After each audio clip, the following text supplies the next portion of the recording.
Hello लोगोफोर, नोंथांमोनखौ आंनि YouTube चेनेलाव बयखौबो बरायहरनाय जाबाय। जोङो tulwngaपुरियाव बेरायनो थांदों। दतमायाव बेरायगासिनो जों दा tulwngaपुरियाव उपेन्द्रनाथ ब्रह्मखौ फबनाय जायगायाव।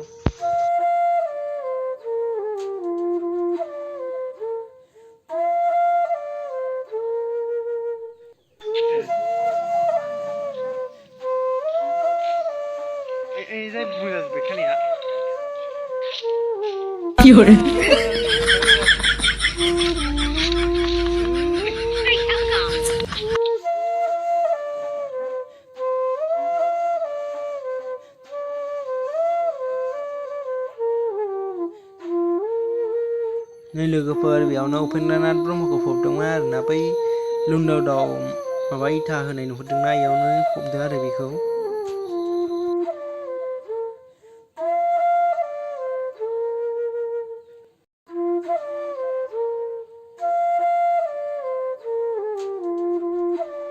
टावर नाङाबानो बेयावनो टावर नाङा। नै बिमा बिफां रायजोनि जा बुरिया आया थालिर नामा इयो? थालिर बायदि थालिर नङा। ओइ थालिर रे खेरा मा बिफां होनोथाय? ए दैमु मोननिखौनो भिडिअ लाफैनाया नै इयावनो।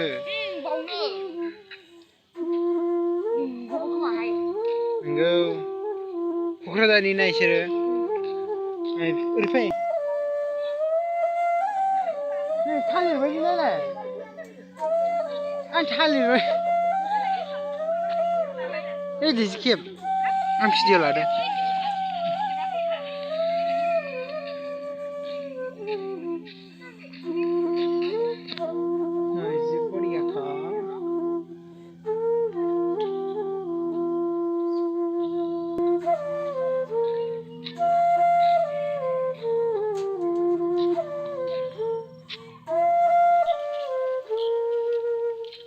बारस'आ जा थांथारनो फै। नै सरब बायदि सरबा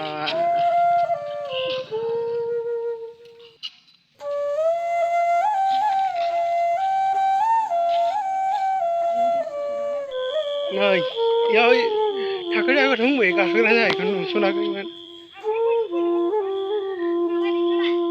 एने आं लादों।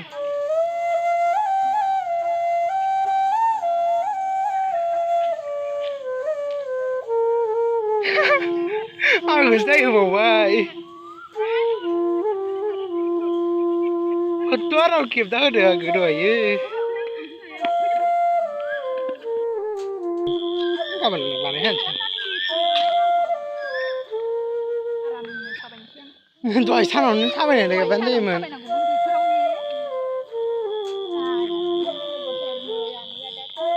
नानियाथ' थाबायगासिनो मोसालायदोब्रा एसे गिदिं सुरलायदो।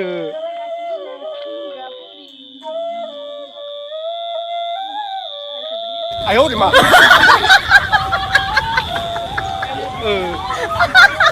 मा जाखो जेबो नङा मोसा दे।